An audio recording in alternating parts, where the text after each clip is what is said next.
The National Civil Rights Attorney Ben Crump has been spending a lot of time in Memphis this year. The family of a teenage girl who died while in residence at youth villages, he and Crump are demanding transparency and accountability tonight. They want to know what really led to the death of 17-year-old Alleged Jones. Joy, Alleged Jones' mother says only after 2 months of receiving care at youth villages, her daughter ended up like this.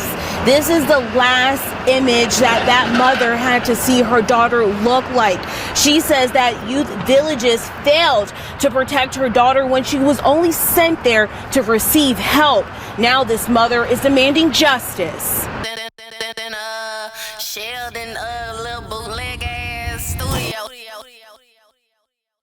Whoa, now it's the motherfucking Kate and Deal, and welcome back to Sheldon's bootleg ass studio where we come to kick it, vibe out, and shoot this shit with Sheldon. Man, I appreciate each and every last one of y'all for pulling up. Make sure you hit that like button, subscribe to the channel. Let's go and get up into this news for the day. Shout out to Smash, the topic for this news, for this article right here, man. This right here is a very unfortunate story, and before we get off into it, I want to give my condolences to the family. And also, if you hit that like button, it helps the algorithm and it pushes the video to more viewers, which helps spread the story so that the story can be heard and reach to the masses. But anyway, I digress. Let's go and get up into it. All right, it says, mother says her 17-year-old daughter died after being body slammed for not removing clothes in front of male counselors at youth villages.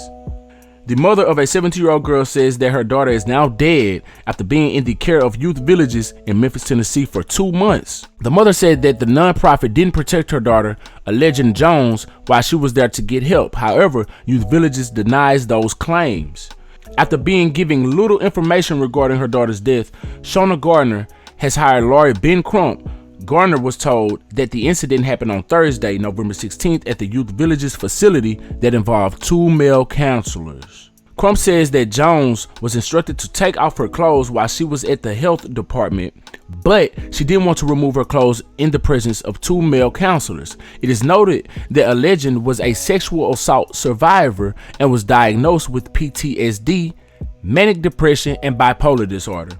Garner says that authorities were contacted after she was told that Jones was body slammed for refusing to undress.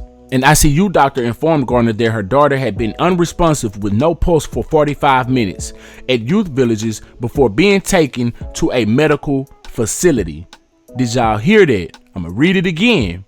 It says an ICU doctor informed Garner that her daughter had been unresponsive with no pulse for 45 minutes at youth villages before being taken to a medical facility.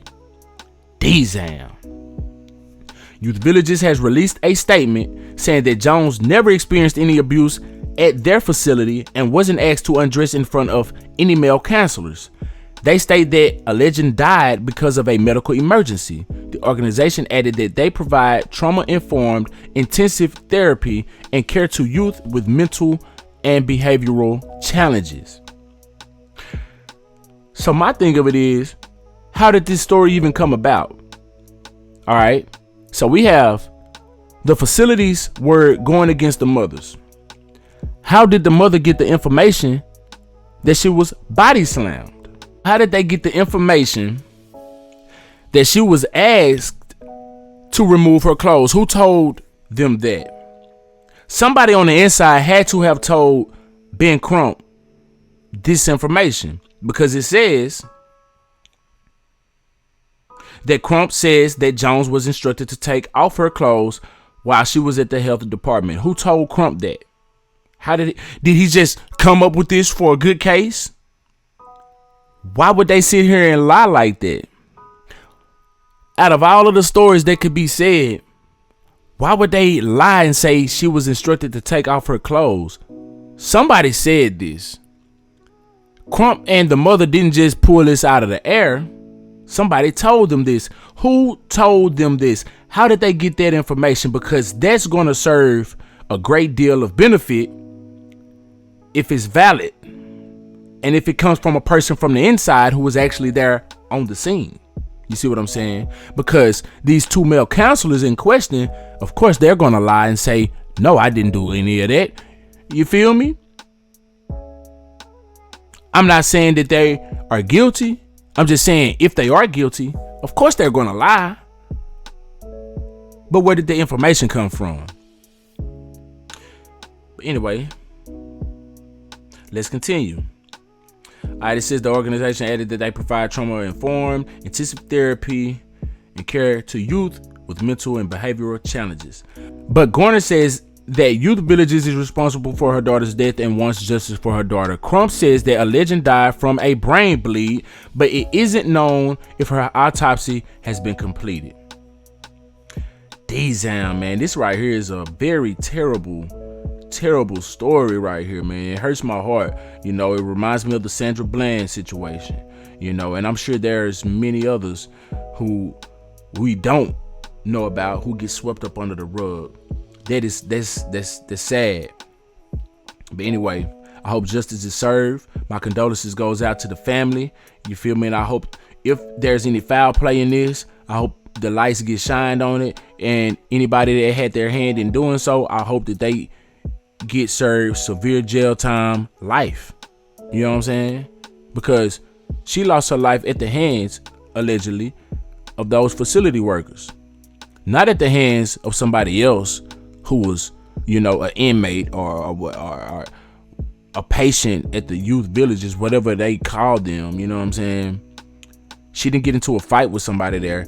She lost her life allegedly by the ones who were supposed to be supervising her. But I digress. Anyway, if you vibed all the way out to the end, I really do appreciate you. Make sure you hit that like button, subscribe to the channel. Until next time, I'm SheldonVybez. I'm gonna need y'all to be cool like the other side of the pillow. Stay light on your toes like you're supposed. Oh yeah, no. If you ain't fucking with my nigga Sheldon, nigga, fuck you. Yeah. Oh God.